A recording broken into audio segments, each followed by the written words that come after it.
Welcome to today's session on health and space. I'm really excited about what we're going to be talking about here. We have some very excellent presentations about what's happening in the healthcare field in outer space, some of the changes that occur with the body in outer space. So I'm Dr. Don Platt. I'm from the American Physical University and in the Space Studies Department there. And so I'd like to introduce our first speaker today, Dr. Ganapathy, and he's going to talk about neurological changes in outer space.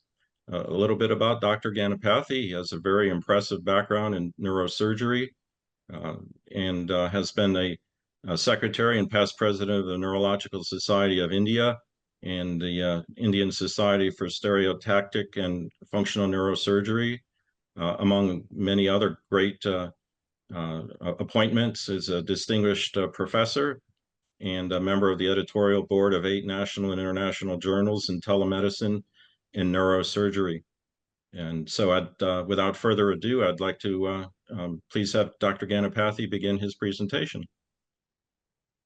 Thank you, everybody. At the outset, I wish to thank the organizers for giving me this opportunity.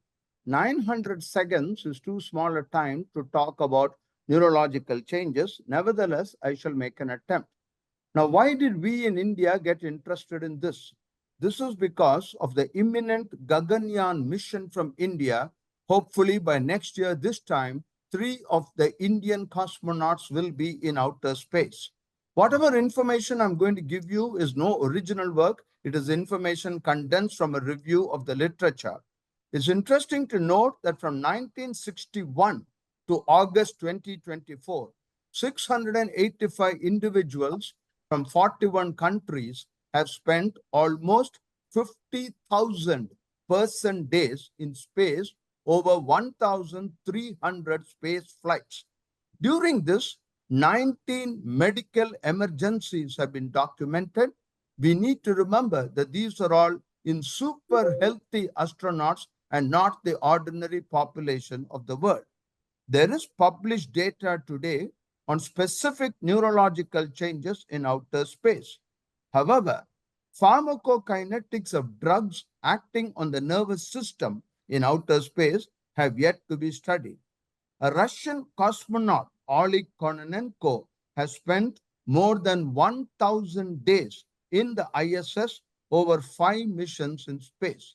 Nevertheless, statistically, the data which we have is very little.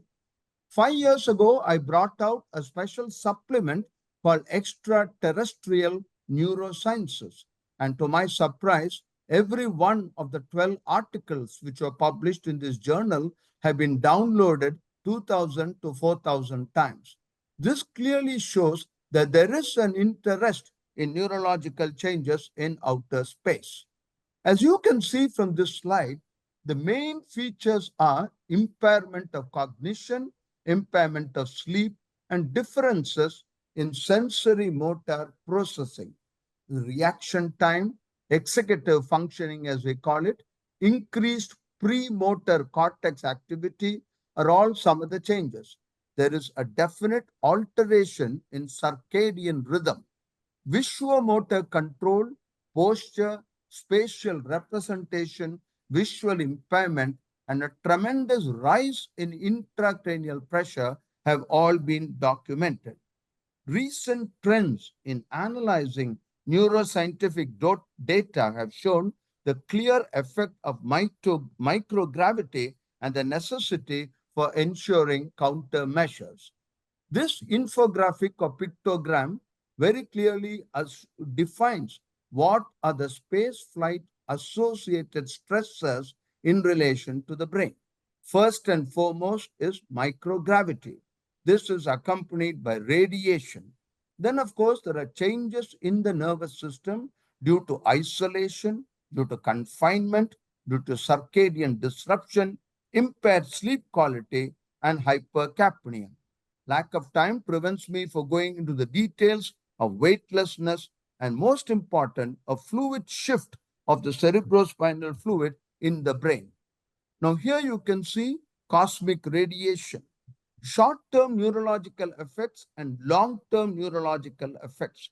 When we say long-term, we are talking of follow-up of patients who have come back to the earth.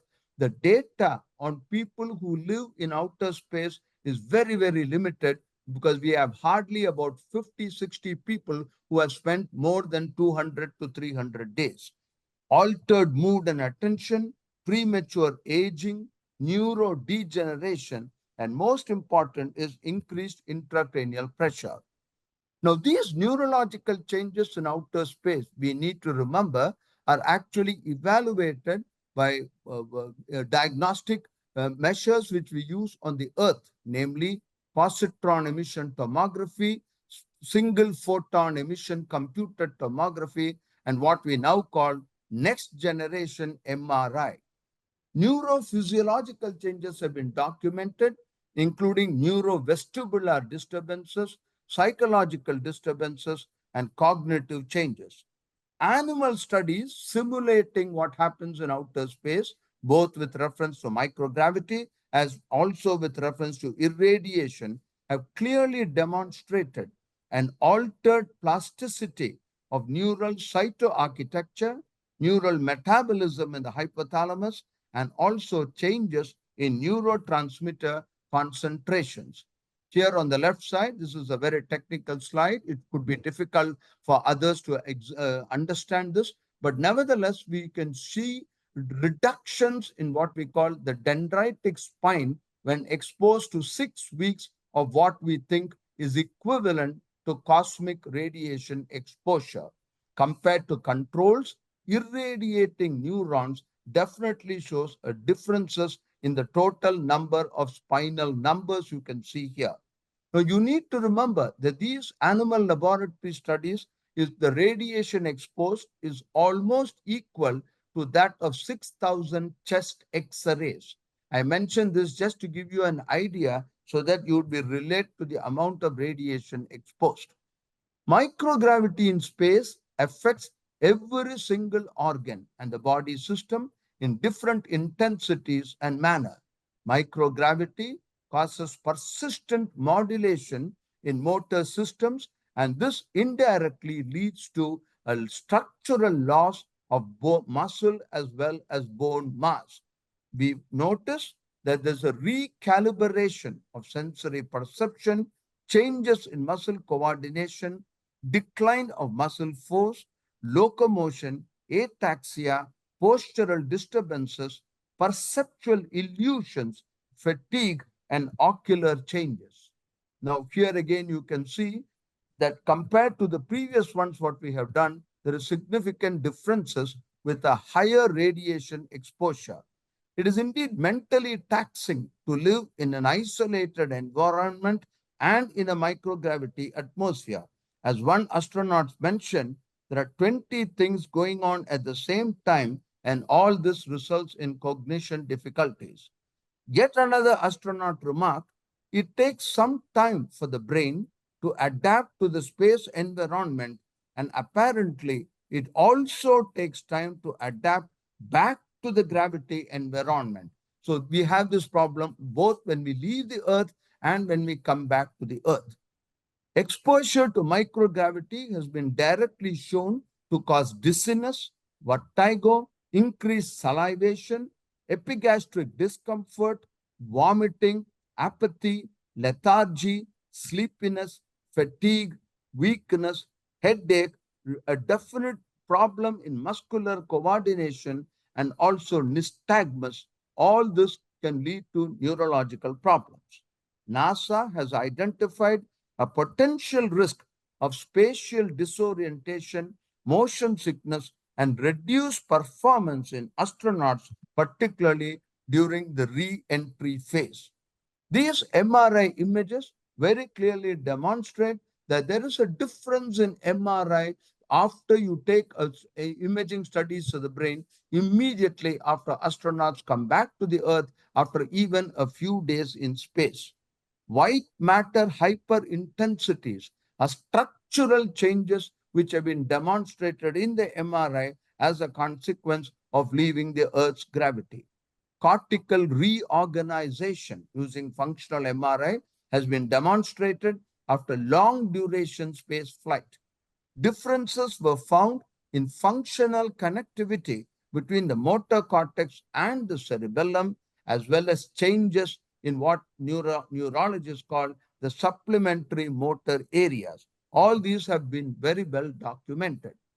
There are several reports which say that the shape of astronauts' brain and the weight of the astronaut's brain, as extrapolated based on MRI findings, there is also changes. There is a significant increase in gray matter volume in those areas of the brain which are linked with balance and leg movement when exposed to microgravity. These are all technical papers just to give you an idea of case reports published in detailed studies in 27 astronauts and in another paper in 18 subjects. And these pictures show very clearly significant differences in MRI imaging. A new type of headache has now been documented. This is called space headache. Originally, it was thought that the so-called space headache was a headache which is part of other changes, including vestibular dysfunction, increased intracranial pressure, and so on. Today, there is a separate entity known as space headache. In one study of 12 astronauts reported having experienced at least one headache episode while in space when they never had a headache on Earth. Again, headaches of high altitude and microgravity appear very similar to clinical syndromes of increased intracranial pressure while on Earth. If you ask me what is the most important neurological problem which astronauts face, the answer would be back pain. A very high number, 53 to 68% of all astronauts, 68% of all astronauts experience moderate to severe low back pain, and they also have a four-fold increased risk of developing disc herniation. The one case which was dramatic was an astronaut who developed acute disc prolapse while entering the Earth, and the moment he came out of the capsule, he was taken straight to the theater to remove a herniated disc. Obviously, the position of the astronauts in space for weeks to months aggravates this, but it is also now felt that microgravity causes an atrophy of deep spinal muscles. Spaceflight associated neuroocular syndrome. This is one entity which has been discussed in great detail. Hundreds of papers have been published on this, and NASA had originally coined the term called VIIP, visual impairment and intracranial pressure. So spaceflight induced increased intracranial pressure results from a shift of body fluids, and normally the fluids are concentrated in the lower limbs, but because of the position of the astronauts, these fluids enter the skull, actually go into the brain, and that is why we have an increased intraocular pressure.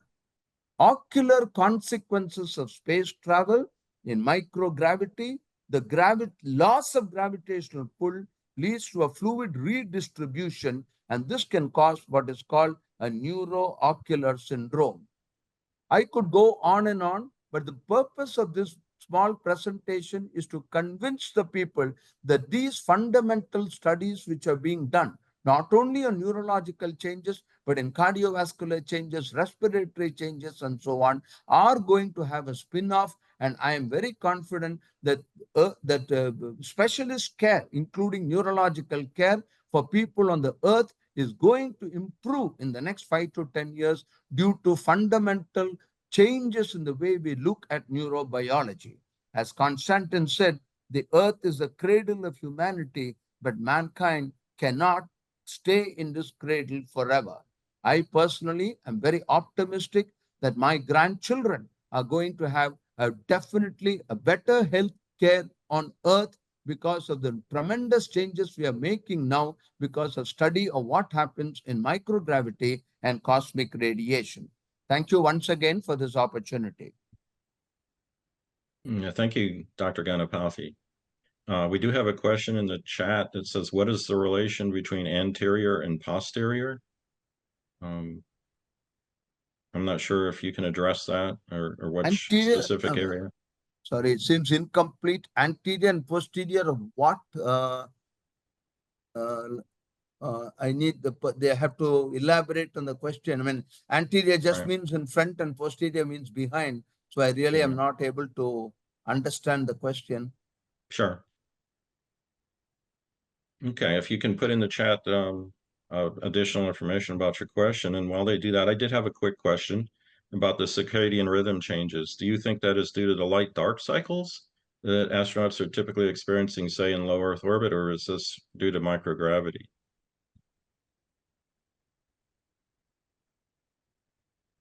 Hello, sorry, I didn't get you. Yeah, my question was, you mentioned about changes in circadian rhythms in Yes. the space environment. Do you feel that that is a change that is induced due to the light-dark cycles per day, say 15 of them in low Earth orbit, or is it a function of microgravity exposure?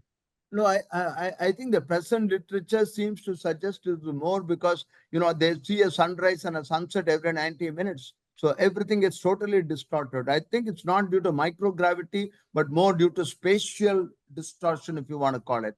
I mean, we are all accustomed to a 24-hour day. So this is a drastic change. So I think that is the more important reason. Right. Thank you. Okay, since we do have a full presentation schedule here, I think we should move on to our next presentation. Thank you, Dr. Ganapathy. Very interesting information on neurological changes in space. And so our next presentation is by Dr. and Professor Russomanno. And Dr. Russomanno is both a PhD and an MD.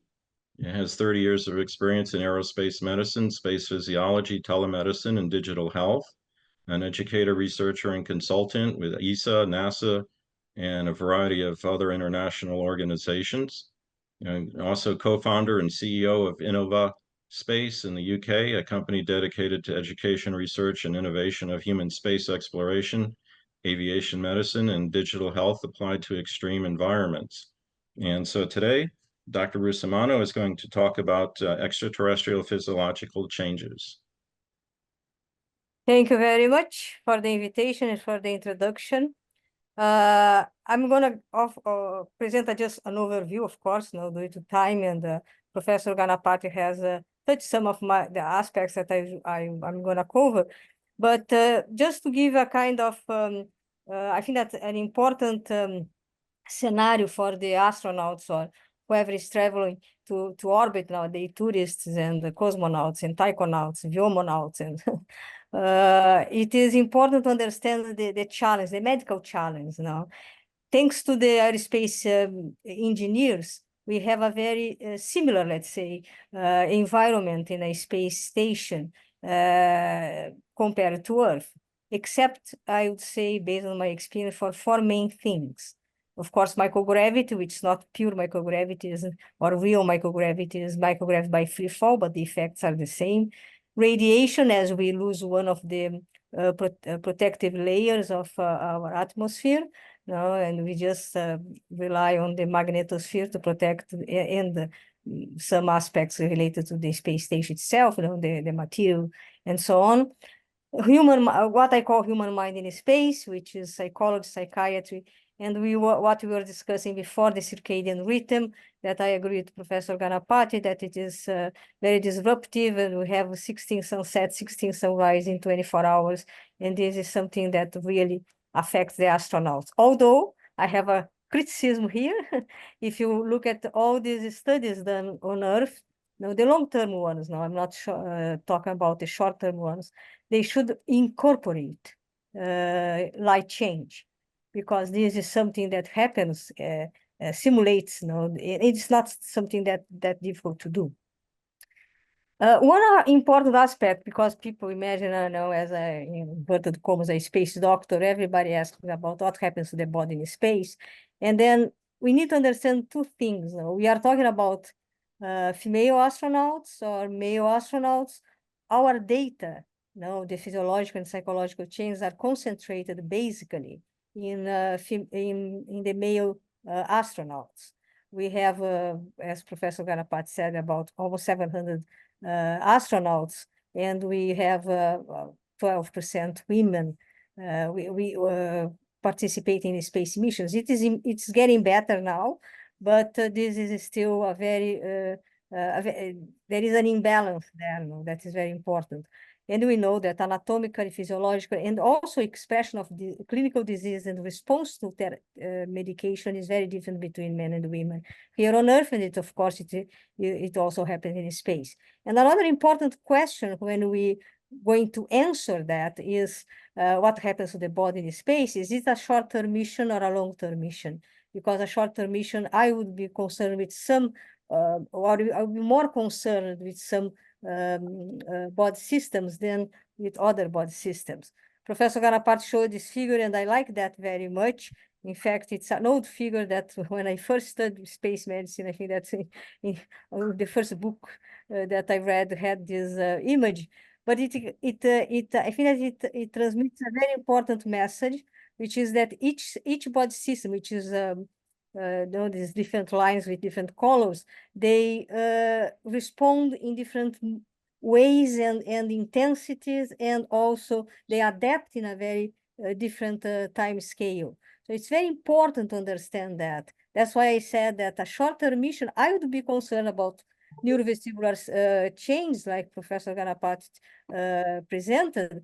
Of course, the muscles and the bones will suffer. You know, we are in microgravity, are completely without the effect of gravity, the Earth's gravity in our body. But in a long-term issue, it becomes an issue, you know, let's say, because then we are going to have this mass, bone mass and bone mass as radiation as well. So long-term missions, short-term missions, very different. Of course, that to compensate for that, there are many ways. Now, because we still want to be a Homo sapiens in space. If you go through an adaptation and become maybe a Homo sapiens spatial, let's say, then we won't need maybe countermeasure, or we need in a different way. But nowadays, no, we want to take astronauts into space and bring them back to Earth and readapt them here. So we need one of the ideas, of course, one of the most commonly used countermeasure is exercise. And then I have here a picture of the 3 main exercises that the astronauts have in space. They should have that. They should exercise 2.5 hours a day for 6 days per week. And it can combine with other things like diet, and I will mention that later on. In terms of psychology, Professor Ganapati also mentioned that very briefly, but we have isolation, confinement, monotony versus overloaded moments during the space mission that can, if it affects your cognition, your performance, it can lead to depression, which is initially it was a surprise, because people, when they are selected to go into space, they are so keen to go into space, but then sometimes they can get depressed. The insomnia due to the light and dark cycles, communication issues, and so on. So psychology came after, let's say, the changes in physiology. It was, let's say, a progression, an expansion of the space medicine as a whole, because we had much more like physiology, knowledge about the physiological change, and then later on the psychology. It's not, there is no book that will talk about that, but I consider that inevitable change. You know, we are going to go through physiological and psychological change in space missions, short or long-term space missions, if you are healthy or not completely healthy. But in any case, we can try to compensate, you know, with countermeasures for the physical part. And nowadays we have countermeasures for the psychological part, which is entertainment, socialization, playing games, playing music, socializing in a kind of meal with your colleagues. This is not just leisure time. It is something that can be seen as a countermeasure for emotional issues that are present during the space missions. But then I also classify, let's say, when I give my lectures, so for the students to better understand that, some operational aspects of the space missions that are also inevitable, but they create some disturbance, let's say, in their well-being or and even health. So the way that they sleep, the lack of privacy, light zone or noise, or always noise, lack of the proprioceptive cues because you don't touch anything, even inside of these sleeping bags, the beds in space, they are floating. And then this is based on an article from 2018, excellent article that summarized the onboard issues related to sleep. And it was shown that the sleep, you sleep less in space. The space agents ask you to sleep 8 hours, and in general astronauts sleep about 6, even sometimes even less than that. But so the quantities affect, but the quality as well, as the REM phase of the sleep is affected. And then there are, of course, as for the physical side, as for the psychological side, you have countermeasures to try to avoid the consequence, like lack of cognition or lack of performance. Nobody likes to, for months, let's say, not sleep well. No, it is something that really affects. And then you have several ways to try to improve sleep. And diet comes as well as part, as in my classifications, as operational medicine, because although it evolved a lot from the toothpaste type of food that the astronauts had at first to what we have nowadays with fresh food, fruits and different types of menus that are served in space. Again, as with the sleep, it's interesting that it was noted that the requirement for the energy intake in space is not respected. For some reason, the astronauts, they eat less calories per day, except for the Skylab mission in the 70s, that they eat properly, let's say. Nowadays, or since then or before, it was it is less. And this can affect, of course, again, the health and well-being of astronauts. And we need to also remember that there is this possibility of lack of vitamins in space, and that you have to replace that because, let's say, vitamin D is extremely important for the immune system that decreases in space, and also for the bones. And it was determined by many different studies that we should take 800 international units of vitamin D per day. Calcium, again, they should take, some calcium. Of course, they are releasing a lot of calcium in the circulation, but in any case, they need the calcium for the bones. And again, the calcium intake is much less than expect. This is just from one mission, but it's repeated over time. And as I said, sometimes the countermeasures should be combined. Then you have here the vitamin D, possibly associated with calcium, plus some types of exercise in space, resistive exercise. And it was observed that for the first time in 2012, that it could be not just a countermeasure to avoid the bone mass loss, but it could be a way to revert that and create some bones. So moving from what is the physiological and psychological change in space, inevitable, the operational aspects, or operational medicine, sleep, diet, and exercise, and so on. We can then go to the last one, that is the clinical aspects related to a space flight. And this is a summary. I like this table because it's a summary of one space program, a full space program. It's the Space Shuttle program, 17 years from 81 to 98. And then you can just look, have a glance and see that we had diseases on top of all these changes. It's very important for the doctor on the ground and for the astronaut in space to identify what is related to this operational medicine or to this psychological and physiological expected change, and what becomes a disease. Of course, trauma, injury is very visible, but some aspects related to infections or musculoskeletal connective tissue issues and stuff like that. Of course, this in the clinical medicine area, then we can also have radiation. We are exposed to radiation in in space more than here on Earth. And then you can see here the first bar in comparison to, for example, 6 months at ISS, the yellow bar, and then a trip to Mars. And you can see that it progresses, or the exposure progresses. As soon as we leave completely our environment, or our extraterrestrial close environment, orbital environment, and go to the Moon and Mars, we are going to have this deep space radiation, no protection from our atmosphere or the Van Allen belt. So it is quite impressive.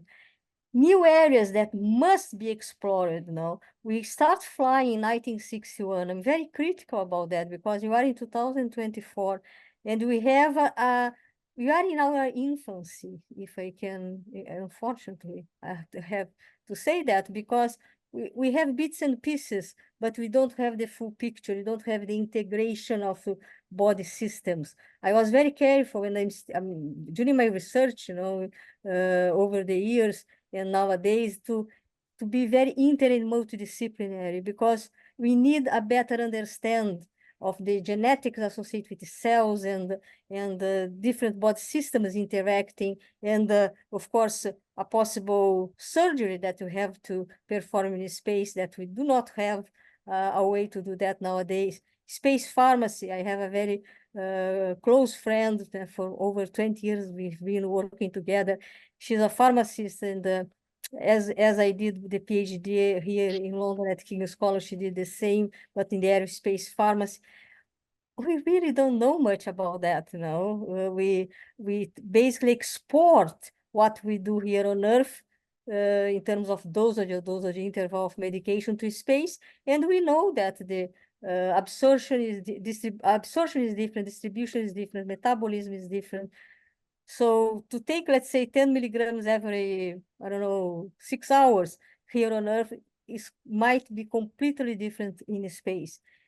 And this concerns me because now we are shifting from these very healthy, well-trained, select astronauts and cosmonauts and so on to less fit candidates, possible sick people, older people. We just had someone 90 years old going to orbit. We had Steve Hawking that couldn't talk or move by himself in parabolic flights, not going to orbit, but it is a parabolic flight. And it's microgravity exposure, and somehow it gives the impression that fame, money, or any other interest can buy your ticket. And we doctors or space life science scientists, the data that we have is from health people that are not taking insulin, for example, or other types of medications. So it is not, it's not going to be easy. Here is another picture of Steve Hawking. So telemedicine is being used, telehealth, and I think that's very important for data collection, for medical monitoring, for possible medical emergency and physiological evaluation of crew members during microgravity. When you are in Earth's orbit is very easy, let's say, because at the speed of light you have a real-time communication, as you're going to have if you really go back to the Moon. There was this very recent, I think that's 2019, clot in one of the veins of the neck, a jugular vein of the neck of an astronaut, and it was guided, the treatment and monitored by Earth, by doctors on Earth. So telemedicine is the way out. But if you go to Mars, then we have a delay in communication. So 55 million kilometers to 400 million kilometers give us let's say 3 minutes delay of communication, up to 22 minutes. So for the emergency might not be the way to go, especially if you are in, in a moment that you are not very close to Mars. But it is important to understand that for other aspects, people discard completely sometimes telehealth. I don't. I think that for some aspects, like to collect the data and have it with storage there and sent to Earth, and then we can analyze, we can still collect data. it will be more difficult in a clinical serious situation or in an emergency. The solutions, of course, is to make the crew as autonomous as possible. We don't have doctors, many doctors as astronauts, and we don't, I don't know if you are gonna have doctors when you go to Mars one day. But even the doctor can get sick, so it's not a 100% guarantee. So astronaut training to collect data, images, in space. So to train in parabolic flight, because the anatomy of the body changes in microgravity, so it's important to learn how to do that. They produce tools in space, and also we are gonna need, that's for sure, a huge, very sophisticated artificial intelligence system or systems for diagnose or help astronauts with the management of some diseases or situations or trauma or accidents, toxic contamination, or whatever. So this is an investment. I think that healthcare in space, it's combined or should be combined with the insertion of artificial intelligence in every single aspect. So it is being used now, immersive VR for training. I am using virtual reality in my research nowadays. I'm not an expert in the area, but I can see the benefits, and I can study, the impact of the virtual reality or augmented reality. There are many examples. I just bring you one here about the use of computers by the European Space Agency to maximize, optimize, diagnose, and management of disease in space. So that's my brief contribution. Of course, each slide of that is a lecture or lectures. So I just wanted to point out the most important aspects and create maybe a way for you to navigate the medical challenges in space and some aspects related to healthcare. And believe me, we have very challenging times ahead with the maybe a more permanent let's say missions in orbit, the return to the moon, maybe one day a trip to Mars, and also with the space tourism, or however they want to call, but no, not the proper core of astronauts that you have. Thank you. Thank you, Dr. Russomanno. I think we could spend 3 or 4 hours in our presentations here today. There's so much really good information, and we're just kind of skimming the surface here, but given a great overview. And in the interest of making sure we keep going on our schedule, I'd like to introduce our next speaker, Dr. Russell Andrews. And Dr. Andrews has a doctorate in human development from Harvard and an MD from Dartmouth. He's a neurosurgery specialist and also an Army flight surgeon, and a university faculty member for about 15 years and a medical advisor for over 25 years. He's chaired a number of committees and authored over 100 articles, 60 chapters, and 300 presentations at major conferences worldwide, in several books, and also medical patents, along with some NASA colleagues. And so today, Dr. Andrews is going to talk about humans in space, artificial gravity, and artificial brains. Dr. Andrews. Is it showing up okay? Yes. Okay. Well, a little different from what you just provide for the introduction, given if Robert Ma can talk about his project for artificial gravity. I'm going to focus primarily on the habitats optimized for missions of exploration, or the HOME Institute, based at the University of California, Davis. If I could summarize it, I think you might say its task is to provide the infrastructure to allow humans to go on deep space, prolonged missions with minimal degradation of the physiologic parameters that Professors Ganapathy and Russomanno documented so well. And so the head of this Home Institute at UC Davis is Professor Steve Robinson, who's a former astronaut. Unfortunately, he would do a much better job presenting this, but I'll just give you a quick overview of what they're doing. So quite a large group, and these are its tasks. Unfortunately, all the images on the screen here are cutting some of my text off, but there's really four goals of the Home Institute. It's to develop novel technologies to create a habitat that one can survive for prolonged periods in deep space, and then integrate those individual technologies into an operational space habitat, and bridge that gap between the academic research and NASA's operational needs. And in addition, it's tasked with developing the next generation of space engineers, you might say. And then finally, documenting all this progress with publications. There's 5 research thrusts, and I'm just going to hit on a couple of these because there's quite a bit of overlap, but just try to give you a flavor for what the Home project is all about.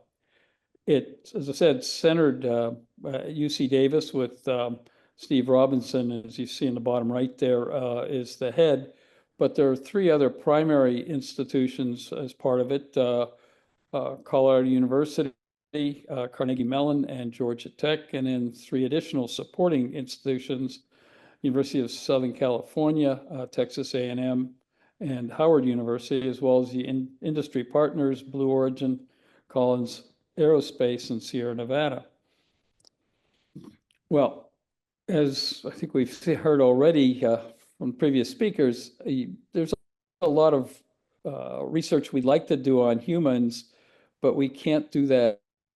We can't simulate the space environment here on Earth. And so it's imperative that we develop digital twins where we can do these simulated experiments and then try to get some idea of what would happen under the conditions of prolonged space flight.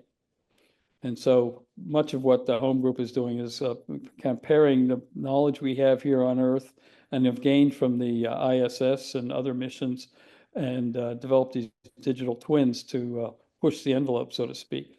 And I won't go through this graph, but you can see it from the upper left. You take the information that we have and then develop a simulation model, and then do this rule-based matching and clustering, and then you can match these up so the information model and the simulation model have a close proximity. Well, I'll just take a couple of these capstones. The challenges, as we just heard, when we go out in space, communication delay from Earth means that everything really needs to be self-contained. You can't make decisions from Earth that are going to affect the astronauts. And similarly, any tasks have to be executed by the astronauts and their equipment on the spacecraft. And on the right, you see some of these technologies and methods that they're developing. And we can, again, I won't read through all that in time, but this can be broken down into specific challenges or technology needs. And you see on the right there, what home technology, you might call them silos, are being developed at the different institutions. And then Steve Robinson and his group, and the group as a whole, bring these together to create a spacecraft that's going to be habitable for long term in space. And similarly, this is focusing more on the life support system, the human aspect of it. Same sort of pattern where you know what the difficulties are, and then you define the various technologies that may solve that. And we see this again, putting into silos that can be dealt with by individual institutions and then brought together to create the spacecraft. So they did a survey, makes sense. You got to know where you are at present before you know where to head. And so they surveyed astronauts, the mission control people, and the R&D, the people who develop the ISS, et cetera. They came up with these drivers for sustaining humans in space, and it's nothing too surprising here. But what's interesting is this is a ranking And I believe it was reliability is up top again. That's being cut off here by the control panel, but then adaptability was felt to be less crucial for long-term space missions in the habitat that you'd be constructing. Again, this is basically support for the astronauts, so we don't get the changes that the first two speakers had documented. So what's anticipated for a deep space mission down the road in 10, 20 years, say, to going to Mars? Crew of 4. Habitat would support a crew for 3+ years. And this basically has to be totally autonomous. They talk about maybe resupply, but as we get further and further into space, the time to resupply would be such a long mission itself that it's quite obvious that the deeper we go into space, the more it's going to need to be reliable and self-sustaining. And that's really a challenge that HOME is trying to address. Here's a daily schedule for astronauts, and you see that arrow left to right. On the bottom is pretty much the sleep-wake cycle and the meal cycle, and then on top is the work cycle. And one of the, it's kind of a minor point, the sort of thing that they're dealing with in HOME is they developed this energy-efficient kinetic paneling system that can reproduce the day-night cycle here on Earth in space with these interesting or sort of origami type panels that will allow them to control the light precisely. And I think Dr. Russomanno showed this slide. What's interesting is we go from the sleep cycle from midnight to 6, that the highest awareness or alertness, I should say, is in late morning. And so we want to have our astronauts address the intellectually challenging tasks at that time. And then in the afternoon is when their motor performance is better, and that you would do those tasks at that time. Well, there's going to be faults, and so how do you address those? And that's where this digital twin can be very helpful. We can predict what the weak links might be, and hopefully there's that allows us to make some planning for alternatives when these things occur. I didn't read it out on the previous slides, but robots are going to be very crucial to this whole mission as far as infrastructure to support the astronauts. And not just a single robot, but robots 2 or 3 or more working together. Similarly, like on Earth, there's many projects, tasks that one individual cannot do. So you need to work with others. And similarly, the robots are going to work with each other. And these are just 2 examples. But you have to go a step beyond that, as we see here. What happens if these 2 robots are working on a joint project and then one robot breaks down, or in this case is charged with addressing an urgent task and has to leave? The second robot has to be able to at least maintain that progress. So when an assistant robot can come back, they can move ahead. So these are all things that we may not be thinking about until we realize that, hey, these robots are not going to have the help we have here on Earth.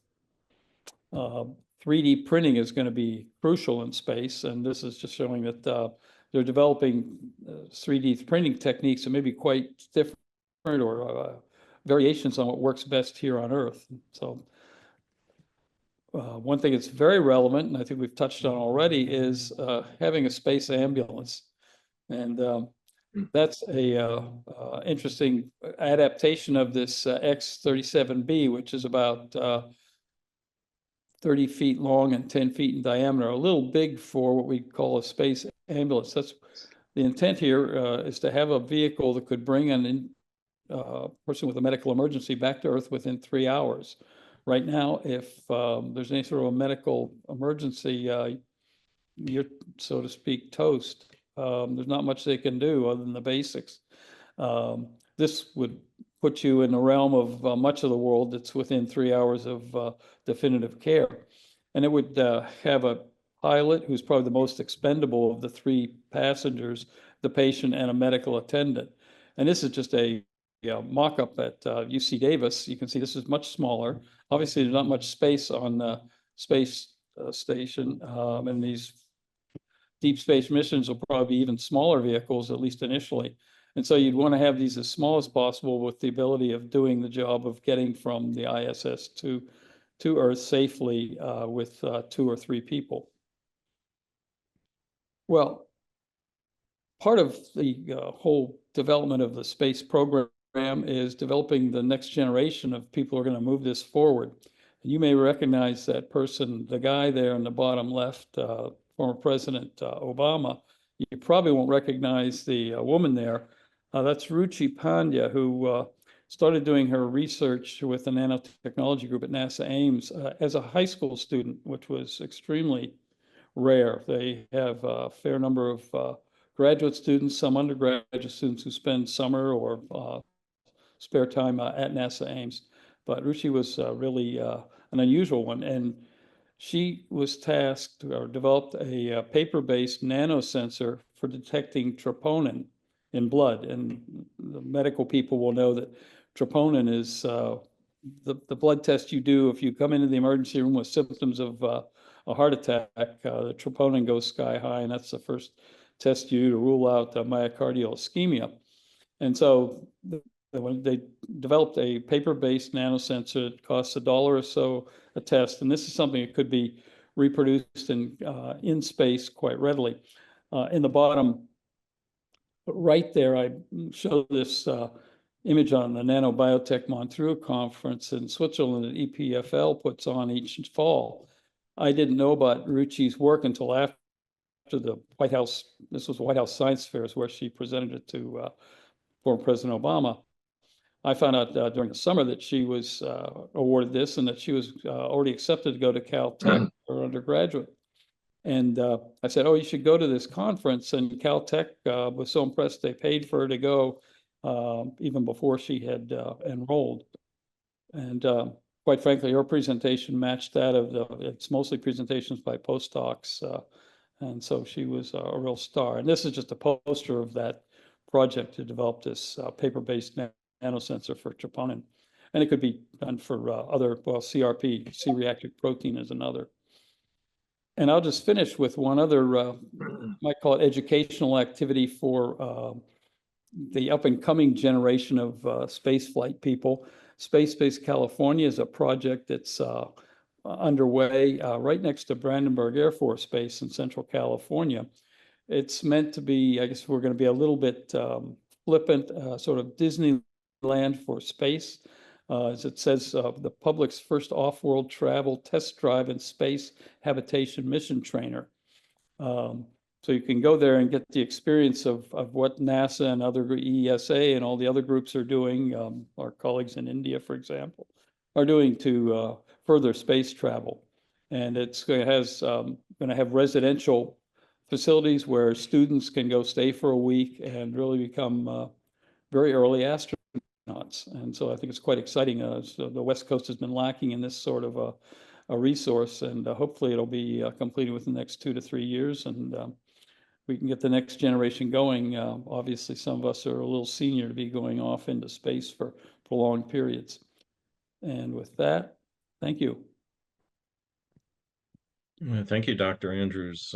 Certainly areas that we need to be considering as we move even beyond the International Space Station. So do you think that, are we kind of toast then if we do have a medical emergency, say, even on the way to the moon, let alone Mars? Well, right now, yeah. Yeah. I mean, well, look at these 2 people who are going up for 8 days, and it turns out to be 8 months. Mhm. That says it all. That shows you how quickly we can, take care of people in space right now. So the space ambulance is one task that the home project is working on. Great. Okay, well, thank you.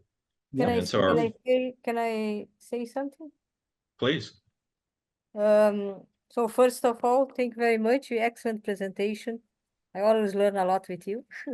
And one project that I developed a couple of years ago, and I'm maybe reviving it now, is a human-powered centrifuge.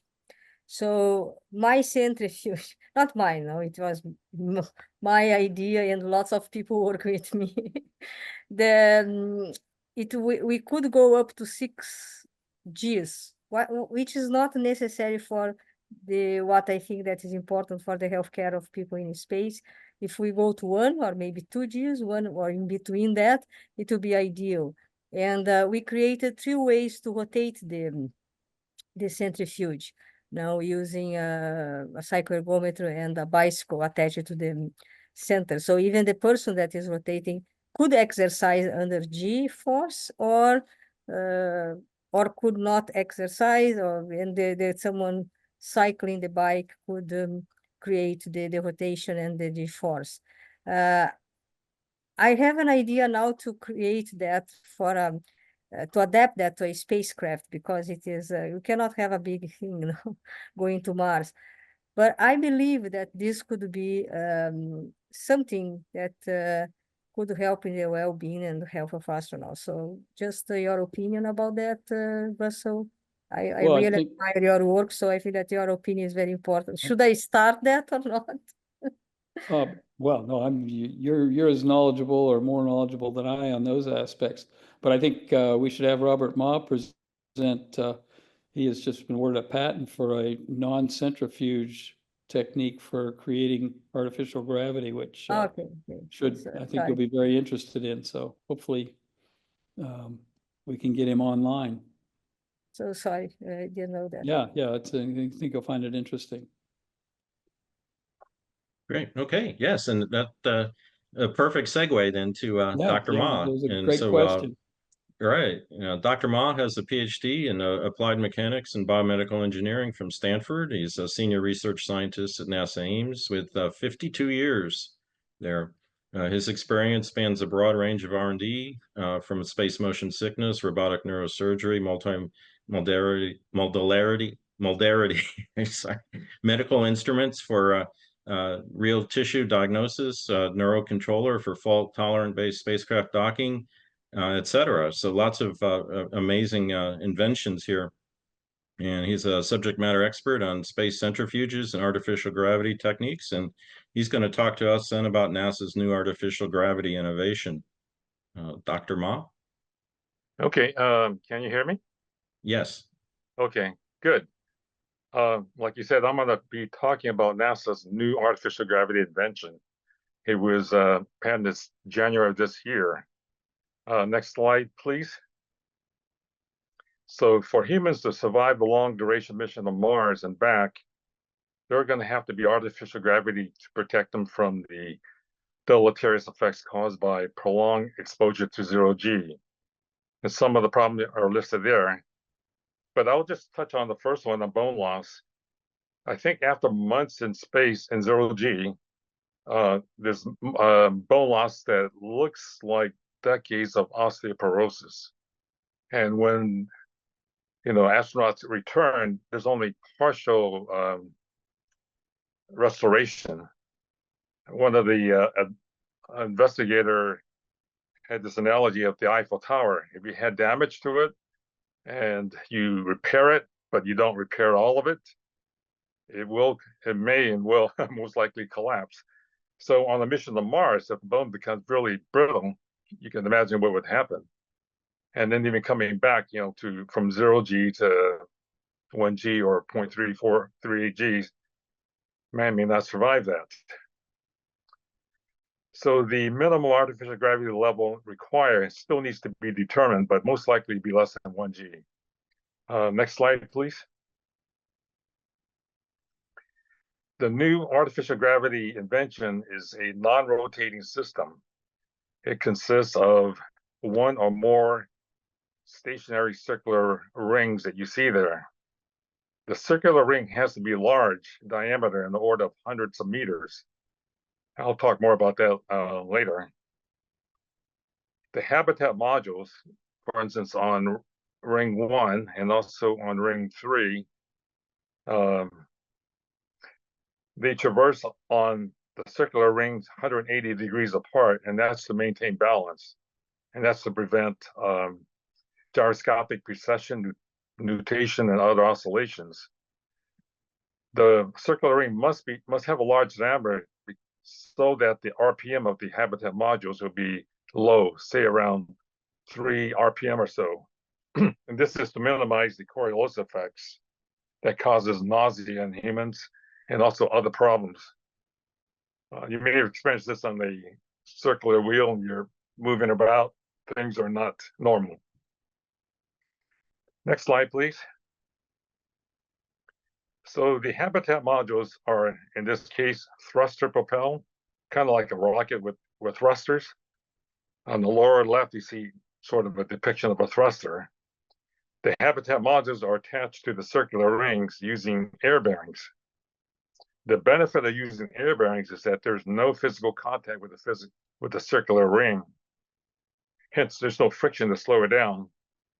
And also in space, there's no aerodynamic drag.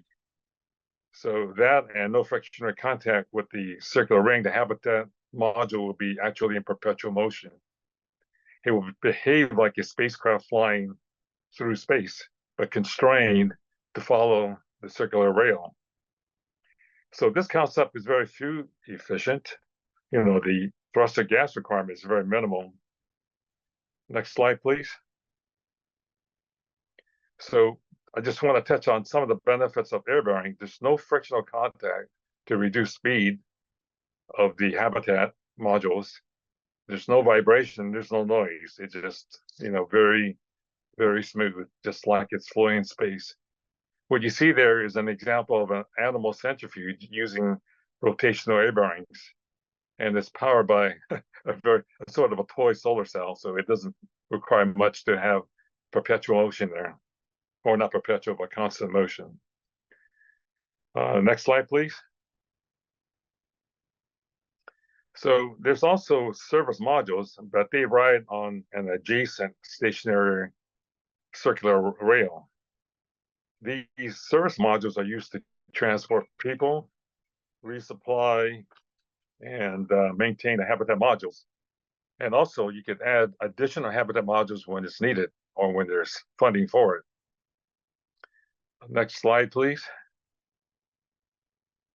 So here's a drawing showing the habitat modules, service modules, and zero-G module. The ones in the center are zero-G modules.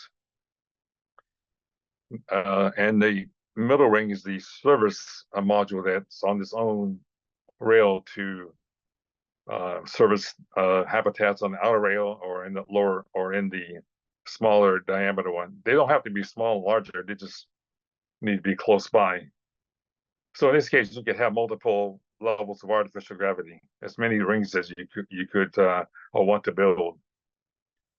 So next slide, please. So what this slide drawing shows is that the service module attaches to a stationary habitat module. So with it attached, it would accelerate to, you know, a habitat module that's traversing on an adjacent circular rail. So it's like you're driving in a slow lane on a highway, you come up to a fast car, you come up to speed, you lock onto it, then you do servicing or adding modules. Sorry, I got an interruption here. So once it's secure the new habitat module to the targeted one, the service module will decelerate and stop. So it's no longer needed. Next slide, please. So what's happening with commercial space companies that many are developing space stations for artificial gravity, mainly for space tourism. And these are very large ones. And they're just not feasible. As an example, if you look at the 2001 Space Odyssey, which is a rotating space station, it takes 18,000 plus flights using sort of a current heavy launch vehicle. If you launch 10 a month, that's 153 years. And at today's dollar, $5 trillion. But there's a lot of problem with rotating space station, a lot of critical engineering and safety issue. One is which I mentioned earlier is that there's gyroscopic motion due to mass imbalance to people moving about, and other mass shifts. It's just too hard to determine how to counterweight those. The other thing is that with these rotating space stations, there's really not a stationary port for spacecraft docking. So it's kind of like if you were landing at San Francisco Airport on a landing strip that's moving. So your airplane will have to safely touch down on that. So there's a safety risk. And as I mentioned, there's no zero G in a rotating space station. And lastly, you can't really have artificial gravity until the whole system is assembled and checked out. So the whole thing is just not feasible. Next slide, please. So in summary, the concept of this invention is very cost effective and it's safe. You could build a minimal system to produce artificial gravity in the first phase of construction, before the full thing is built. As an example, you could just put a stationary ring around the ISS and have one module or two module 180 degrees apart, running to prove the concept. Additional benefit is that the construction and assembly of the new capabilities can be performed without disrupting an ongoing artificial gravity environment that you have already built. The last slide I have, next slide please, is just our next one after this, is that each habitat module would have counterweights within it to do dynamic balancing. And we proved the concept with the centrifuge you see there on the right, in which we simulate animals moving, and it determines what the imbalance is and moves counterweights to keep it perfectly balanced. Anyway, that's the crux of my presentation. Thank you, Dr. Ma. I think we have a couple of minutes if anybody would like to ask some questions or comments. I have probably a simple question, and that is, do you envision then that the astronauts would spend a few hours a day in this rotating part of the habitat, or for longer periods of time? Well, it's an option. You don't have to stop the rotation. I mean, you could stop it and start it, or have it run continuously. I would think for mission to Mars, you would have a run for a long time if you have a very large ones, because the Coriolis effect is very minimal. But in the near term, I think space companies will want to use it to entertain tourists. You could run it at a 3rd G or 6G, or a Mars gravity, or one Earth gravity, or hypergravity, or back to zero. So it just depends on your choice. Sure. Okay.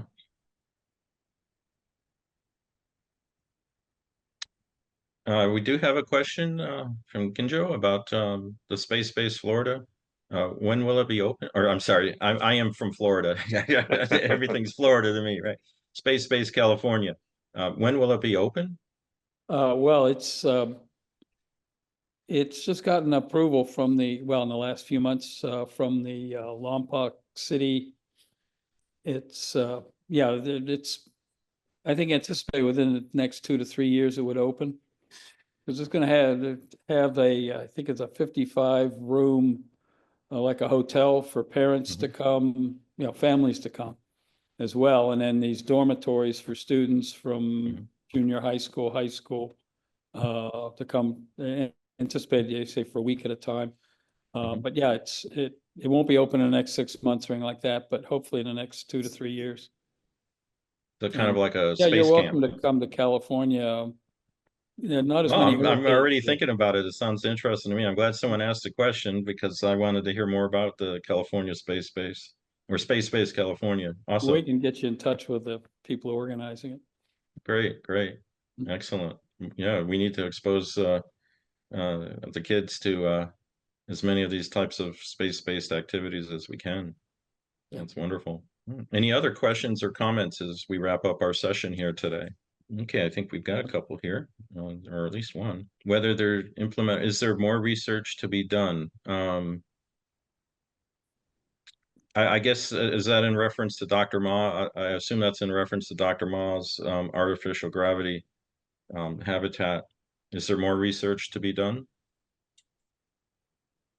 I think we're ready to do some, prototype testing in space. We've done enough of the similar components on Earth here in the labs, and they all are successful. As an example, when we want a want animal centrifuge to run continuously, and we want to sample, take a sample from the animal, we don't have to stop it. We have a cage extractor that comes up to speed. That's like the service module. It mates to that cage, pulls the cage in, despins, while the rest of it continues. Then once you complete your measurement, you could spin up the cage extractor and reinsert it. So that and all the mass balancing, it's all proven. We have software to do that. So, I'm trying to get somebody to put a circular ring on this International Space Station, a small one, just to verify it works. Right. Excellent. Just need to get Elon Musk to do that. I tried. He could do that in a hurry. Could I Well, we ask got a some- question, Dr. Platt? Yes, please do. Either Dr. Theis or maybe Russell Andrews, there are reports about 3D printing of organs under microgravity conditions, and they say that this could even result in a functional heart and a functional liver. I mean, to me, it seems very far-fetched. Do you really think this is going to happen? And can this?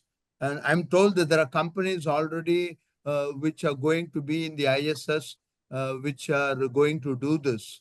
I mean, are these just media reports or is it scientifically valid? Well, if we can do it on Earth, I don't see any reason why I couldn't do it in space. Again, with No, I'm told it will be easier to do it in space. Oh, yeah, And yeah, faster, quicker, more cost effective. I mean, it's totally different. I'm told it's far Right. better to do it Yeah. in space. okay. Yeah, maybe the growing properties of organoids would work better in less than 1G gravity. I think that's a area, ripe for research. I think the question, you grow the organs, we're not going to be putting, well, unless you're Elon Musk and go to Mars, you're not going to be doing the surgery for a heart transplant in the space station. Well, I mean, I Yeah, think the hard that'll part will be happen, but getting won't- it back through the deceleration of It's going to be reentry. a few decades, I think. I think I'm safe to say it's not going to happen in my lifetime. Excellent. Well, it looks like we are out of time here. So we do have to wrap up for today. As I say, we could have another full session on this and hopefully we'll get together in the future and have more exciting information about healthcare in space. And so I'd like to thank all of our speakers today, everybody who came and watched the presentations and asked questions. And so I'd like to thank everybody very much. Thank you. Thank Thanks. you. Thank you, Donald and Kinjo. Sure. Welcome. Thank you.